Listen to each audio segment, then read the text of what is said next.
Olá, eu sou o professor Cid Marques. Vamos continuar aqui o nosso curso de gestão empresarial, módulo de secretariado. A gente vem falando muito sobre essa chamada gestão de documentos, né, que na parte da administração, de verdade, é uma das partes mais chatas, porque ela é meramente burocrática, não tem jeito.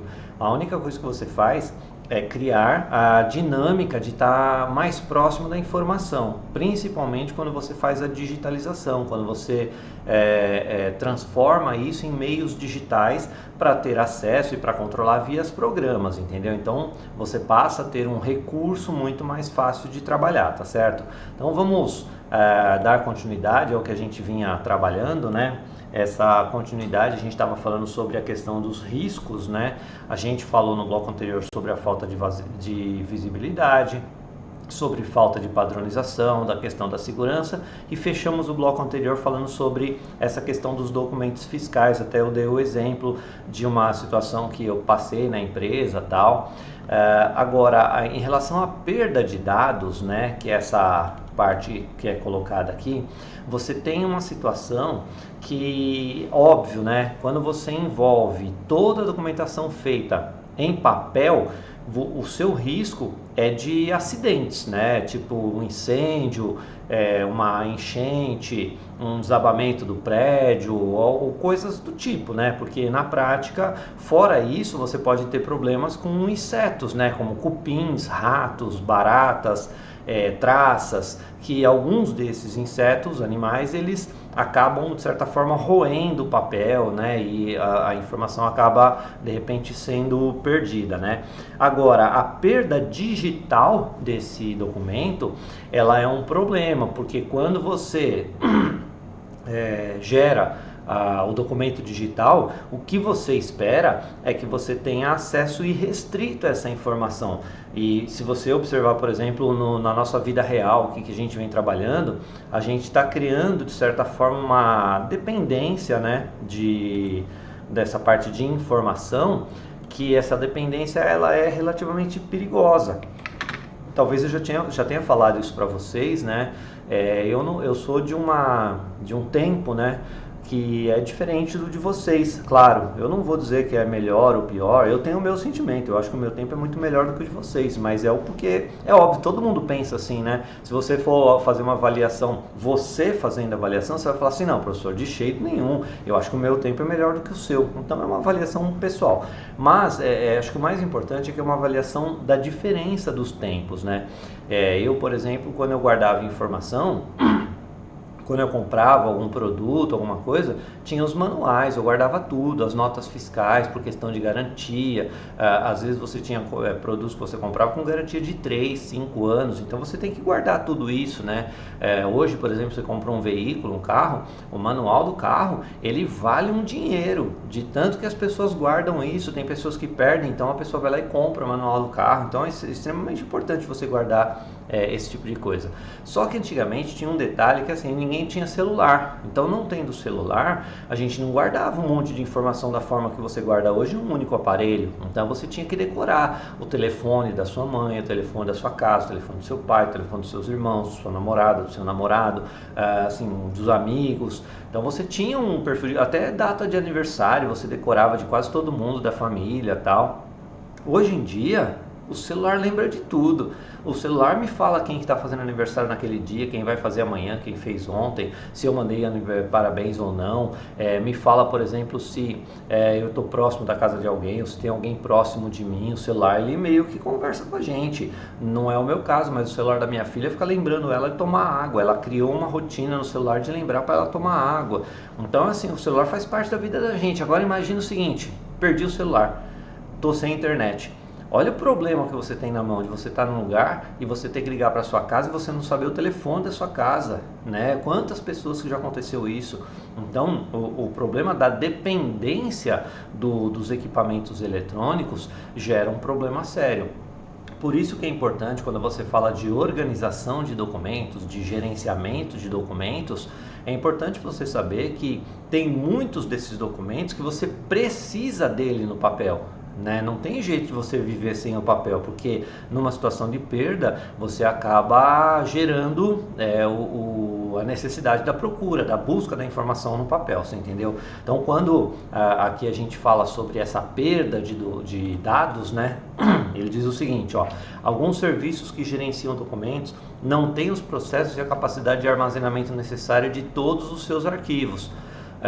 Normalmente esses documentos podem facilmente se perder ou não ser devidamente acessíveis e assim contribuir para a falta de integridade dos dados. Lembra dos 4 critérios da segurança da informação? Um deles é integridade, tá? E o que pode ser prejudicial ao tomar uma decisão, ou seja, se eu não tiver acesso à informação, eu tenho um problema monstruoso na mão, um problema gigante que eu tenho que gerenciar, administrar no dia a dia, tá certo?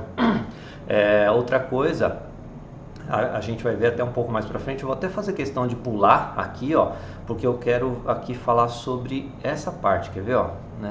Aqui, ó, fazer backups, tá? Então lembra que a gente depois eu vou voltar lá em cima na perda de dados, mas eu quero falar sobre isso daqui, ó, fazer backups. Então fazer backup significa o quê? Ter cópia de segurança, tá certo? Você não ter uma informação única num único lugar para você diminuir alguns riscos, né? Ele fala assim, ó, uma das facilidades da digitalização de documentos é a praticidade de manter cópias de segurança. Ao manter documentos em papel, você teria que ter mais espaço e gastar com material e equipamento para fazer cópias, que é tirar as chamadas xerox, né?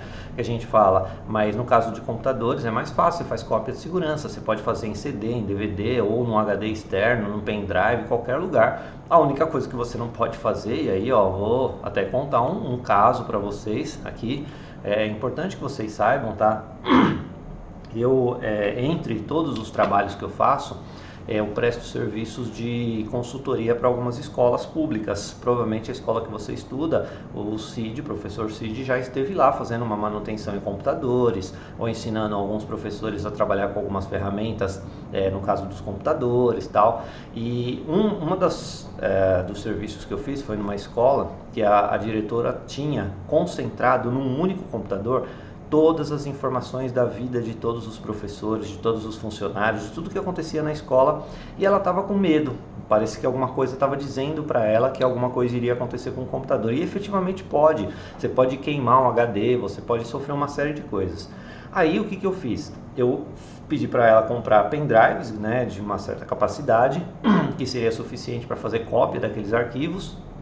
Ensinei a fazer as cópias, né, os backups, né, as cópias de segurança no pendrive, e o backup tem um processo. Você tem que determinar quem vai fazer, quando vai fazer, como vai fazer, onde vai fazer, e também tem que determinar onde isso vai ser guardado. Porque numa situação de emergência, se por exemplo você guarda o pendrive na mesma sala que você tem o computador, pegou fogo, queimou os dois, você perdeu os dois, você entendeu? E aí eles começaram a fazer as cópias de segurança e tal, e chega uma hora que toda a rotina enche as paciência, para não falar outra coisa, você entendeu? E a rotina que eles tinham de fazer cópias todos os dias começou a gerar preguiça, né? Ah, eu não vou fazer hoje, deixa eu fazer amanhã, ou então faz a cópia e deixa o pendrive aí, porque amanhã eu vou fazer de novo, assim eu não preciso tirar, guardar em outro lugar, não sei o que. Fato, final de semana, entrou bandido na escola, levaram o computador e o pendrive estava no equipamento.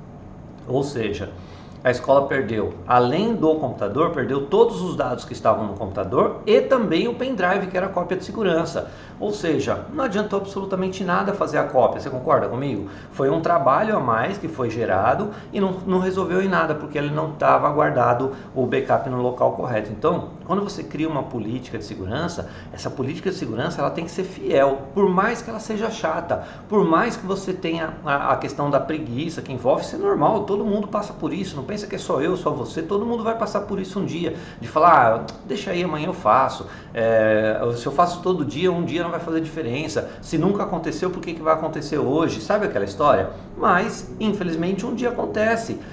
Se eu perguntar para você, você sabe atravessar a rua? Você vai falar, é óbvio que eu sei, né? Aí eu posso perguntar para você, você já foi atropelado? Isso eu faço com você, mas poderia fazer com qualquer um. E aí, quantas pessoas que já foram atropeladas? Quantas pessoas perderam a vida porque foram atropeladas? E se eu perguntasse antes, todas elas responderiam para mim de imediato, eu sei atravessar a rua.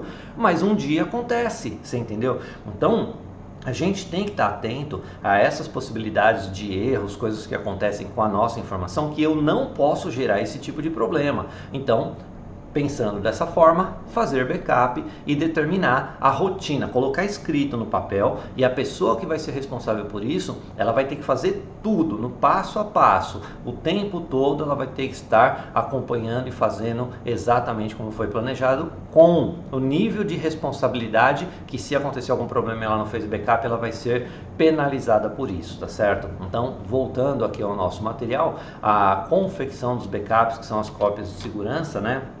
Ele diz o seguinte, ó, nos arquivos eletrônicos, no caso de arquivos eletrônicos, é possível facilmente criar cópias de restauração que serão armazenadas em um servidor. Esse backup de documentos permite que você tenha a garantia de que, em caso de falha do sistema, não se perca todos os registros definitivamente. Tenham cuidado de que seja salva uma cópia de segurança sempre que um documento for alterado, para não correr risco de ter um backup com a versão não atualizada em caso de algum imprevisto. E aí eu vou voltar para cá porque eu quero falar de algumas coisas em relação ao computador para você, tá? Deixa eu voltar naquela tela que a gente estava trabalhando aqui, ó, pronto, essa é a tela. Deixa eu só voltar à tela anterior aqui, ó.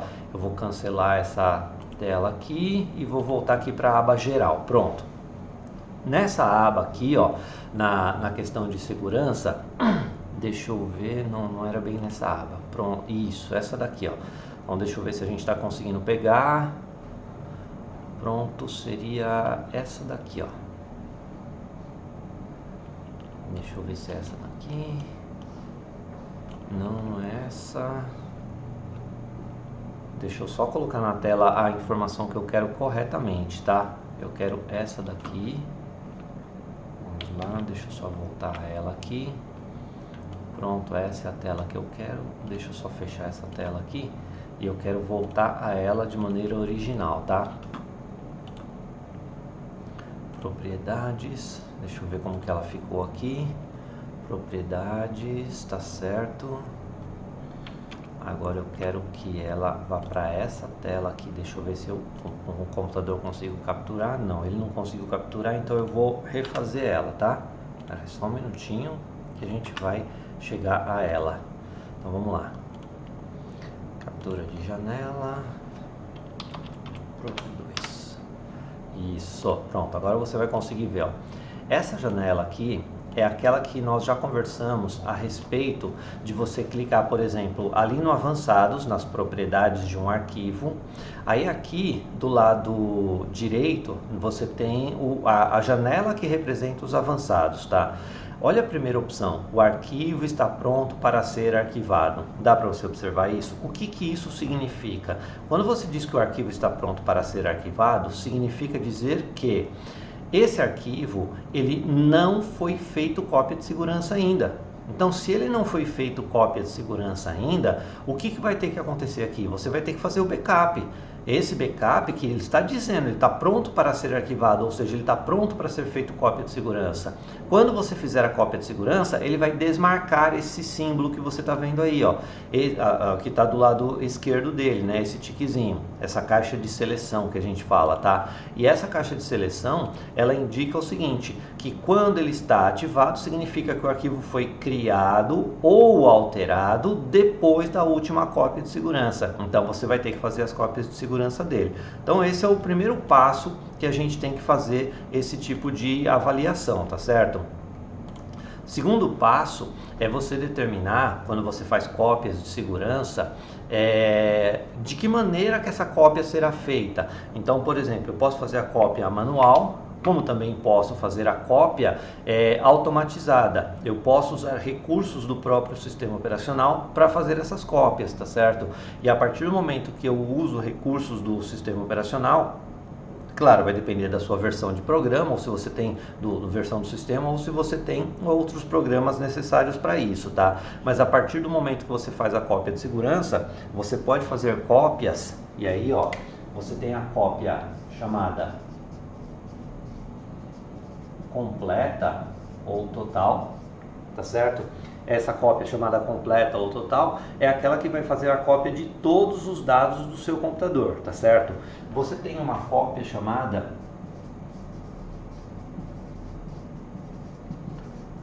incremental. Essa cópia chamada incremental é aquela que, quando você faz uma cópia total, entre aspas, você está pegando todos os arquivos do computador, arquivos de usuário, coisas desse tipo, tá certo?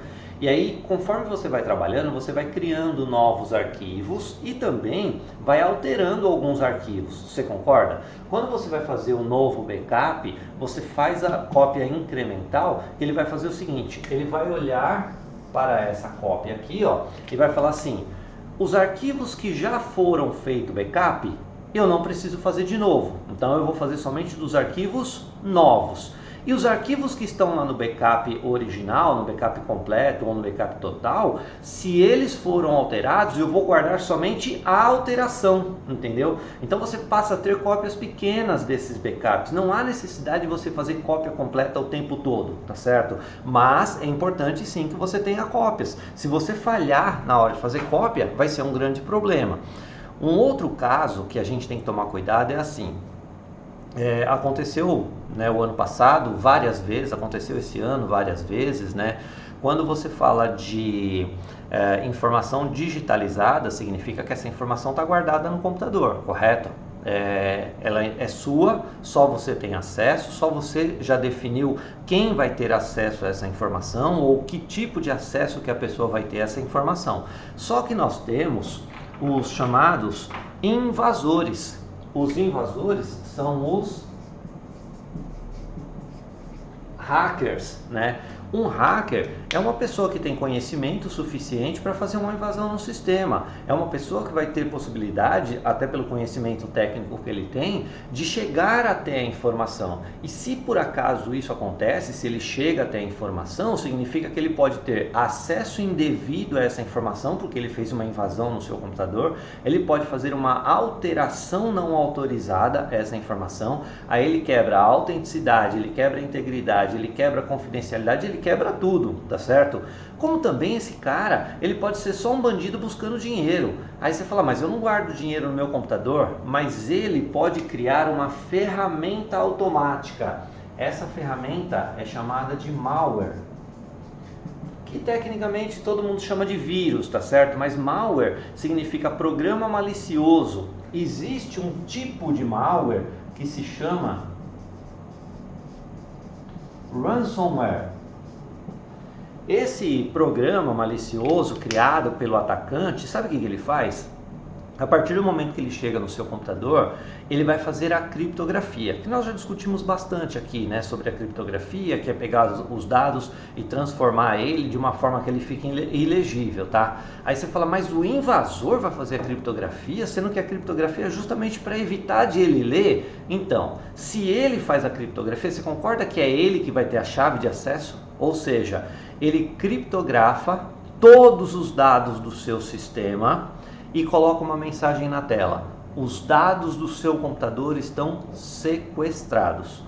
E se você quiser ter acesso a essa informação, você vai ter que pagar por ela, ou seja, você vai ter que pagar pela senha. Você vai ter que depositar tanto na minha conta, esse resgate, né, a esse tipo de sequestro é feito em bitcoins, que são moedas digitais, justamente para que você tenha acesso à informação. Olha o tamanho do problema, tá? Você pode ter o seu computador invadido por um hacker, onde ele instala um programa malicioso do tipo criptografia, e aí esse programa criptografa tudo e sequestra os dados do seu computador. Se você tem um backup, você vai estar preocupado com isso? Não, claro que não. Por quê? Porque basta tirar tudo do seu computador que está criptografado, coloca os dados de volta e volta a trabalhar, usando aquele termo que nós acabamos de ler, que é a restauração do sistema. Se você voltar lá na tela que a gente estava vendo, deixa eu só colocar o óculos para enxergar aqui, ele fala assim, ó, no caso de arquivos eletrônicos é possível facilmente criar cópias de restauração. Esse termo restauração indica o quê? Indica que você está falando, eu vou levar de volta os dados ao meu computador. Isso significa restaurar um backup, tá certo? Então, se aconteceu com você, paciência, você vai lá e coloca tudo de volta no computador e continua trabalhando. Você não vai pagar o resgate pro cara. Agora, se você não tem os dados, o que você vai fazer da vida? Você vai ter que pagar, não tem jeito. O cara é bandido, ele está com os dados do seu computador criptografado, entendeu? Isso daí apareceu em maior evidência a partir do ano passado pelo seguinte, teve uma um evento lá nos Estados Unidos, um evento esportivo, tá?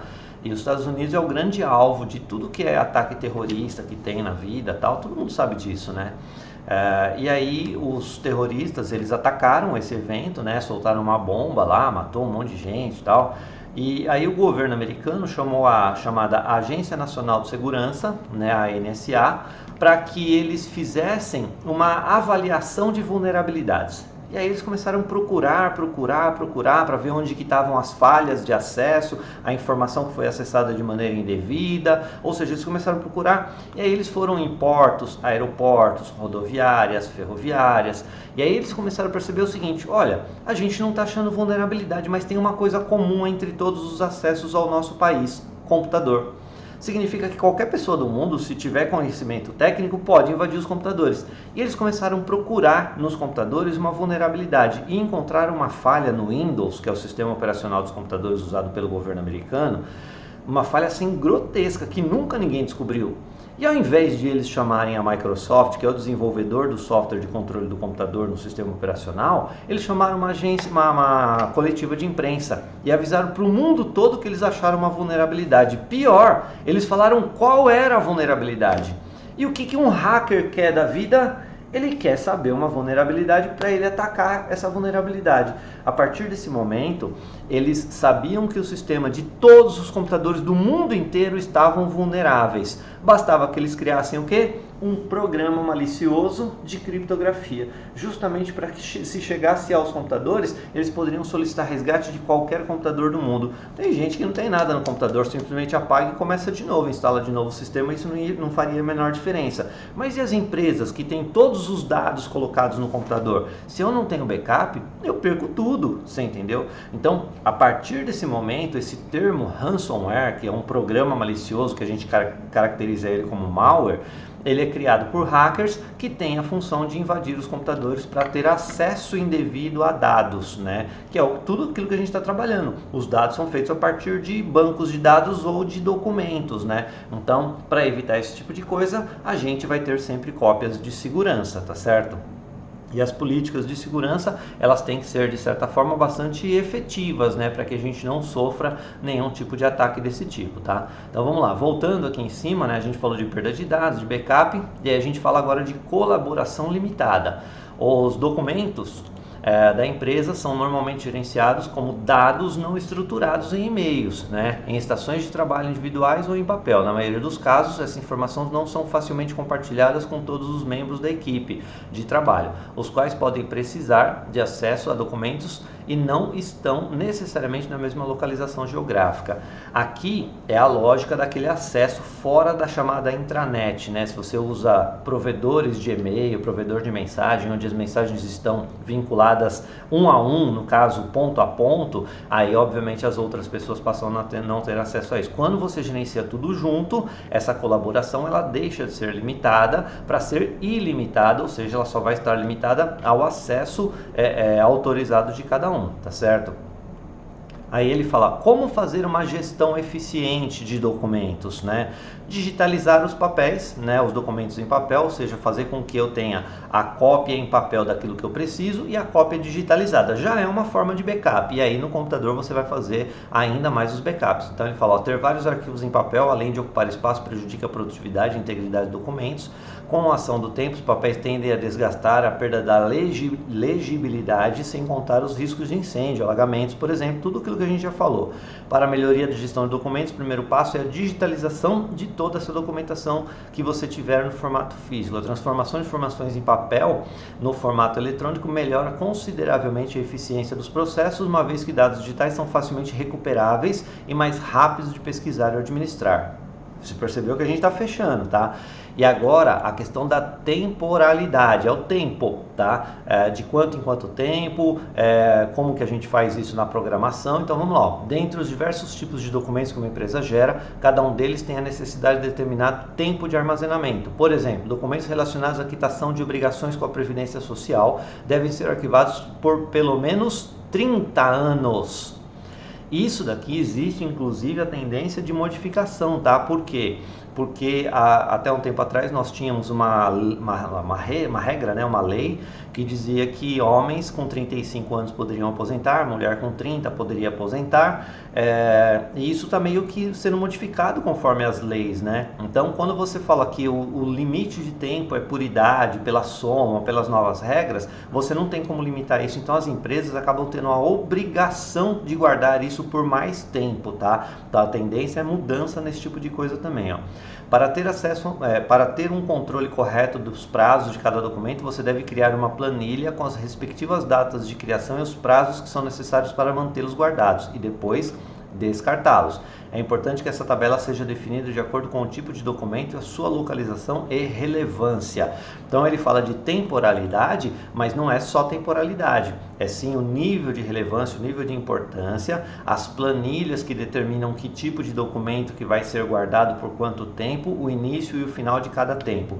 Mas eu já vou mais longe, tá? Eu, se fosse gestor de uma empresa, esse tipo de documento eu nunca jogaria fora. A partir do momento que ele está digitalizado, obviamente eu posso jogar o documento em papel, né, eliminar ele, não jogar fora, não posso jogar no lixo um documento, porque é documento que também não é só meu, documentos que falam sobre a previdência social de funcionários, então eu não posso jogar fora isso, eu tenho que eliminar esses documentos. Lembra daquela história da eliminação de documentos que a gente estava falando, tá? Então você tem regras para eliminação de documentos, não é somente jogar fora.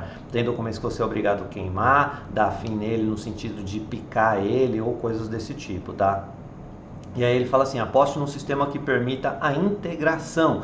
Existem programas especializados para o gerenciamento de documentos. Esses sistemas são geralmente os depósitos, nos quais os documentos eletrônicos são armazenados e integrados em um banco de dados. Um exemplo confiável, aí ele fala, né, propaganda do próprio site, eu não vou me preocupar em ler isso, tá? Aí ele fala assim, dentre as diversas funções pode destacar-se a assinatura em lote, que permite que diversos documentos sejam assinados de uma única vez com a validade jurídica em poucos cliques. A mobilidade também é uma forma de integração e praticidade. O cliente pode acessar e assinar os seus documentos por meio do aplicativo móvel.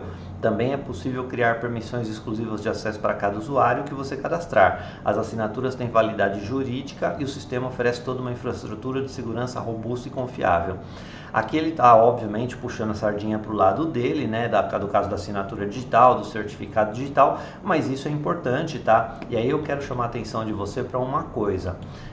A gente falou aqui dos certificados digitais, né? Só que o certificado digital, como a própria empresa que eu estava lendo, ela puxa a sardinha do lado para o lado dela, que ela está vendendo esse produto, tá certo? Então ela quer, obviamente, estar oferecendo para você. Por isso que ela fala de toda essa gestão de documentos, tá? Mas você imagina o seguinte, vamos pegar uma empresa de 1000 funcionários. Aí a empresa resolve que cada funcionário vai ter um celular da própria empresa. Esse celular é aqueles que permitem a gestão de documentos, onde você pode instalar aplicativos para ter acesso diretamente aos documentos da empresa, intranet, aí você tem um login e senha.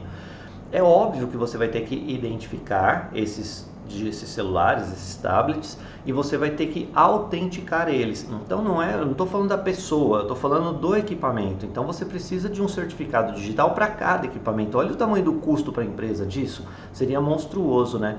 Então você faz um certificado chamado de autoassinado, é aquele certificado que a própria empresa faz e instala nos dispositivos que ela reconhece aquele dispositivo como parte integrante da rede. Então você tem os certificados que são comprados com a autoridade certificadora de reconhecimento nacional ou até internacional. E você tem os certificados, chamado certificado autoassinado, que é aquele criado pela própria empresa, que não gera custo para a empresa, mas que ela só tem reconhecimento ali dentro do meio de acesso às informações protegidas. Deu para você entender? Então o certificado digital, ele é uma forma muito eficiente de gestão de documentos. E aí ele volta lá falando, ó, priorize a assinatura digital, ou seja, assinatura que vai fazer com que o certificado digital seja exigido, né? E a questão da nuvem, né? Que ele fala, como a gente já discutiu bastante, nuvem segura, como a nuvem é um prestador de serviço, dificilmente você vai ter uma nuvem que é chamada de segura, tá certo? E aí, para a gente fechar, ó, estabeleça políticas claras de uso de documentos. Isso daqui, na verdade, é você determinar quem, como, quando, onde, por quê, de que forma vai ter acesso ou permissão de alteração desses documentos, tá certo? Então, basicamente, seriam essas as informações que você tem para fazer fazer o gerenciamento das informações, tá?